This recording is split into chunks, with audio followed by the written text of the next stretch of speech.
The brutal fate of Brutus's wife after he killed Caesar. She cut her own thigh with a barber's razor to prove she was strong enough to keep her husband's secrets. She was the only woman who knew about the conspiracy to kill Julius Caesar before it happened, and when Marcus Brutus fled Rome after the assassination, leaving her behind in a city turned against them, Portia faced a fate so horrific that even ancient historians struggled to describe it. In the end, she would die by swallowing burning hot coals, one of the most agonizing deaths imaginable. Welcome to Chapters in History. Today we're uncovering the tragic story of Porcia Catonis, the wife of Caesar's assassin, and the brutal psychological torture that led to her horrifying end. Hit subscribe, because this is ancient tragedy at its darkest. Let's meet the woman behind Rome's most famous betrayal. Chapter 1. Porcia Catonis isn't just a footnote in the story of Caesar's assassination. She was an extraordinary woman, living in extraordinary times, educated, politically aware, and married to a man whose idealism would destroy everything they had.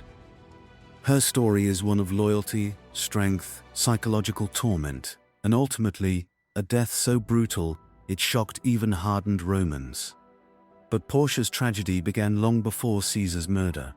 She was born into political turmoil, raised by a father who chose death over compromise, married to a man who valued the republic more than his own safety, and left alone to face the consequences when everything fell apart.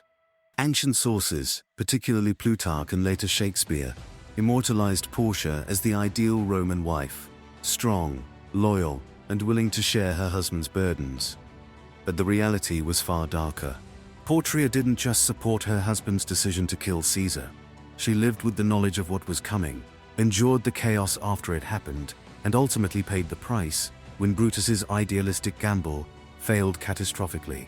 Today, we're following Portia's story, from her unusual upbringing, through the conspiracy, the assassination's aftermath, and finally, to her horrifying death. A death chosen deliberately to make a statement about strength, even in absolute despair. Chapter 2. Who was Portia? To understand Portia's fate, we need to understand who she was. Portia was the daughter of Cato the Younger, one of the most famous stoic philosophers and republican hardliners in Roman history. Cato was legendary for his incorruptibility, his rigid adherence to principle, and his absolute refusal to compromise with tyranny. When Julius Caesar won the civil war against Pompey, Cato chose suicide rather than live under Caesar's rule. But this wasn't a quick death. Cato stabbed himself in the abdomen, and when doctors stitched the wound, he tore it open again with his bare hands, pulling out his own intestines to ensure he would die. This gruesome death became the ultimate symbol of republican resistance, choosing the most painful death over any compromise with tyranny. This was Portia's father. She was raised in a household where political principles were worth dying for, where compromise was weakness, and where death was preferable to dishonor. This upbringing shaped everything about her character, and ultimately influenced how she would choose to die.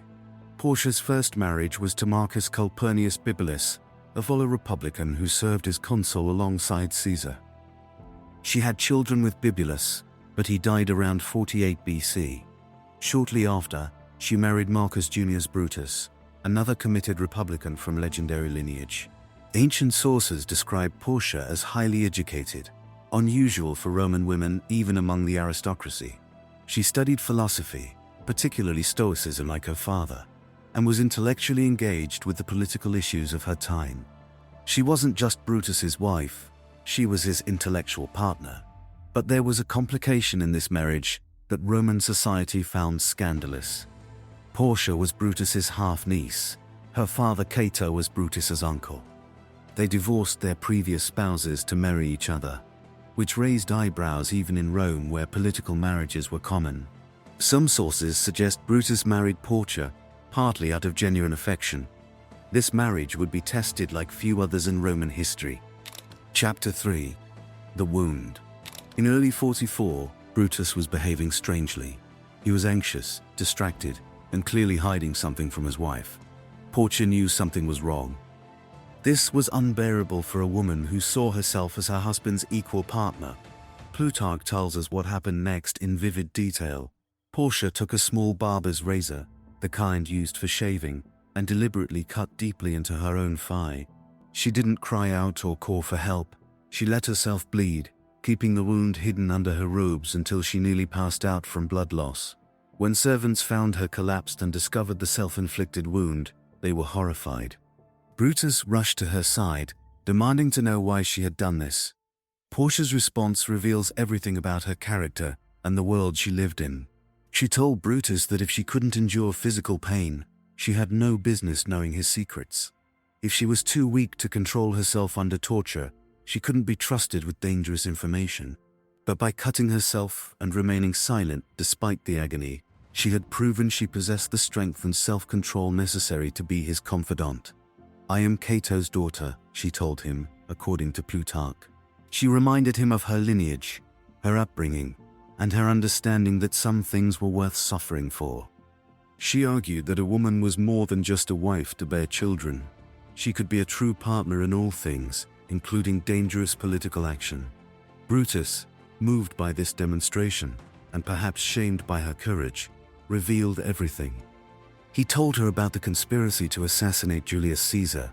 He named the other conspirators. He explained the planning, the timing, and the justification. That Caesar was becoming a tyrant, and the Republic needed to be saved. Portia was now the only woman in Rome who knew the conspiracy existed.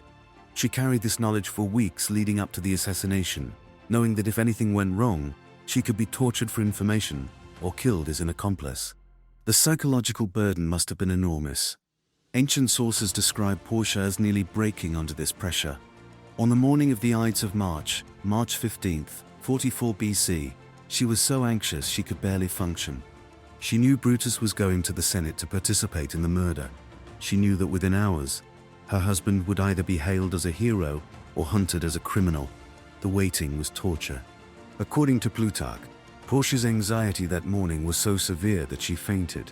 When she revived, she sent messenger after messenger to the Senate, desperate for news. When she finally learned that Caesar was dead and Brutus had survived the initial chaos, she must have felt momentary relief. But that relief wouldn't last long. Chapter 4. Abandoned in Rome. The assassination was supposed to be the beginning of renewed republican government. Instead, it was the beginning of chaos. Mark Antony's funeral speech turned public opinion against the conspirators. Mobs hunted through the streets looking for anyone associated with the assassination. The conspirators' homes were attacked. Within days, Brutus had to flee Rome. He escaped to Greece with other conspirators, leaving Portia behind. This separation would last 2 years and would ultimately destroy her. Why didn't Portia go with Brutus? Ancient sources don't explain clearly, but several factors probably played a role. First, fleeing Rome immediately would be seen as admission of guilt. Brutus initially hoped the political situation would stabilize. Second, Portia had children from her first marriage who couldn't easily travel with a fugitive army. Third, someone needed to manage Brutus's property and political interests in Rome, so Portia remained in a city that increasingly hated her husband and everything he represented. She watched as Mark Antony and Octavian, Caesar's 18-year-old adopted heir, initially fought each other, then formed an alliance called the Second Triumvirate, and then came the proscriptions. The proscriptions were legalized mass murder. The Triumvirate published lists of enemies who could be killed on sight by anyone. Those who killed proscribed men received rewards. Thousands died. Senators, wealthy equestrians, and anyone who had supported the wrong side. Portia watched as heads of proscribed men were displayed in the Roman Forum. She saw former friends and political allies murdered in the streets. She knew that her husband was one of the Triumvirate's primary targets, and that she herself was only safe because killing her wouldn't benefit anyone politically. The psychological pressure was relentless. Portia had limited information from the east, where Brutus was gathering forces. News traveled slowly, and what news arrived was often contradictory. She would hear rumors that Brutus had won a battle, then rumors he had been defeated. She didn't know if her husband was alive or dead, winning or losing, coming back or dying in some distant land. Ancient sources describe Portia becoming increasingly anxious and unstable during this period. She couldn't sleep. She couldn't eat properly. She jumped at every sound, fearing soldiers coming to arrest her. The woman who had been strong enough to cut her own thigh was being broken by uncertainty and fear. Chapter 5. Abandoned in Rome. What Portia experienced was psychological torture of the worst kind, complete uncertainty combined with powerlessness. She had proven she could endure physical pain, but this was different. This was waiting, not knowing, being unable to act or help or even receive reliable information. Every day brought new dangers. The political situation in Rome was unstable. Mark Antony and Octavian were consolidating power, but they still faced resistance. Anyone associated with Caesar's assassination was vulnerable. Portia couldn't trust most people. Former friends might betray her for rewards or political favor. She also faced financial pressure. The proscriptions targeted wealthy families, confiscating property to fund the triumvirate's military operations. Brutus's property in Rome was likely seized or under threat. Portia may have faced genuine poverty after years of aristocratic comfort. Then came a rumor that must have been devastating. Word reached Rome that Brutus had been defeated and killed. The rumor was false. Brutus was actually preparing for the battles at Philippi. But Portia didn't know that. For days or possibly weeks, she believed her husband was dead. According to Plutarch and other ancient sources, this false report of Brutus's death was the final breaking point. Portia had endured separation, fear, political persecution, and isolation. But believing Brutus was dead meant everything they had sacrificed for was lost. The conspiracy had failed. The Republic was dead. Her husband was dead, and she was alone in a hostile city with no future and no hope. Portia made a decision. She would die, but not quietly or passively. She would die in a way that made a statement, a death that demonstrated strength even in defeat, a death that echoed her father Cato's famous suicide, a death that proved she was still Cato's daughter even in her darkest moment. Chapter 6. The death by burning coals.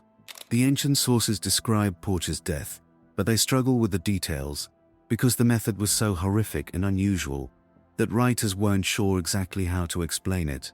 The most common account, recorded by Plutarch and others, states that Portia died by swallowing burning coals. The imagery is nightmarish. Hot coals from a brazier or fire, deliberately placed in her mouth and swallowed, burning her throat and internal organs, causing death through internal burning and likely suffocation as her throat swelled shut. Some Roman writers tried to rationalize this, suggesting she held the coals in her mouth rather than swallowing them. But the core fact remains consistent across sources. Portia died through deliberate self-inflicted burning, choosing one of the most agonizing deaths possible. Why? Why choose such a horrible method? Several explanations exist. First, women in wealthy Roman households were often prevented from accessing knives, swords, or poisons, methods of suicide commonly used by men. Portia may have been watched carefully by family members or servants worried about her mental state, limiting her options. Second, it was a statement. Just as Cato had chosen the most difficult, painful suicide possible to demonstrate his strength and defiance, Portia may have chosen burning coals to prove she possessed the same strength. She wasn't taking an easy way out. She was making the hardest possible choice to show her character. Third, it might have been spontaneous desperation. In a moment of absolute psychological breakdown, believing her husband dead and her life destroyed, Portia may have grabbed the nearest means of death without rational planning. The coals were there, accessible, and she acted before anyone could stop her. The death would have been excruciating. Medical knowledge tells us that swallowing burning coals would cause immediate severe pain, burning of the mouth and throat, likely perforation of the esophagus, internal bleeding, and ultimately either suffocation as tissue swelled, or death from shock and internal injuries. This process would have taken minutes, not a quick death, but prolonged agony. Ancient Romans were shocked by this method of suicide. Even in a society that accepted suicide as honorable under certain circumstances, Portia's death stood out as unusually brutal. It became legendary precisely because it was so extreme, the ultimate demonstration of stoic strength taken to its absolute limit. Chapter 7. Brutus learns of her death. When Brutus learned of Portia's death, he was in Greece preparing for the Battle of Philippi, the confrontation that would determine the fate of the Republic and his own life. The timing couldn't have been worse. Plutarch describes Brutus receiving the news and being overwhelmed with grief, but forcing himself to focus on the military situation. He couldn't afford to break down. He was commanding an army and facing the combined forces of Mark Antony and Octavian. Personal grief had to be set aside for the sake of his soldiers and his cause. But the loss affected him deeply. Ancient sources suggest Brutus became more reckless after learning of Portia's death, more willing to gamble on battle rather than waiting for strategic advantages. He may have felt he had nothing left to lose. His wife was dead, his cause was failing, and death in battle might be preferable to the psychological torture of prolonged struggle. Some ancient writers, including Plutarch, record that Brutus mentioned Portia's death to friends during his final night before his own death at Philippi. He apparently spoke of her with grief and admiration, recognizing that she had shown the same strength as her father Cato, and that she had died because of the choices he had made. After Philippi, when both Brutus and Cassius were dead and the Republican cause was finished, some ancient writers moralized about Portia's death. They held her up as the model of wifely devotion and stoic strength, a woman who proved herself the equal of men in courage and principle. But there's something deeply tragic about this interpretation. Portia didn't die for abstract principles or political philosophy. She died because she was abandoned in an impossible situation. Her death wasn't noble self-sacrifice. It was the desperate act of a woman driven to extremity. Final chapter. The legacy. Portia's story became legendary in ancient literature. Plutarch used her as an example of wifely virtue and courage. Later writers, including Shakespeare, immortalized her in their retellings of Caesar's assassination. In Shakespeare's Julius Caesar, Portia appears in only 2 scenes, but they're memorable. She shows Brutus her self-inflicted wound and demands to be treated as his partner. After Brutus flees Rome, we learn of her death, though Shakespeare changes the method, having her swallow fire rather than coals, perhaps because it seems slightly less horrific. The Renaissance and later periods romanticized Portia as the ideal classical wife, educated, strong, loyal to her husband even unto death. But modern readers might see her story differently. Portia was trapped in a world where women had little agency, where her father and husband's political choices determined her fate, and where her only power was the ability to harm herself. She proved her strength by cutting her thigh, a proof that should never have been necessary. She died horribly because her husband's political idealism left her abandoned in an impossible situation. Portia's fate reminds us of the human cost of political violence and civil war. History remembers Caesar's assassination. The brutal fate of Brutus's wife stands as one of ancient history's most tragic stories. Porcia Catonis was raised by a father who chose painful death over compromise, married a man who valued political principle over safety, and ultimately died in one of the most horrific ways imaginable, swallowing burning coals in a moment of absolute despair. Her death wasn't quick or merciful. It was prolonged agony.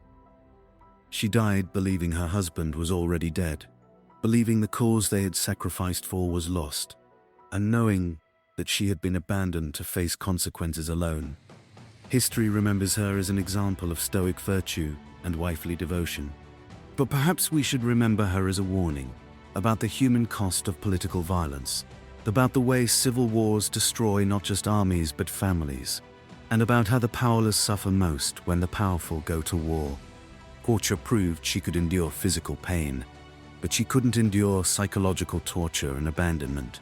In the end, even the daughter of Cato, even the woman strong enough to cut her own thigh, could be broken.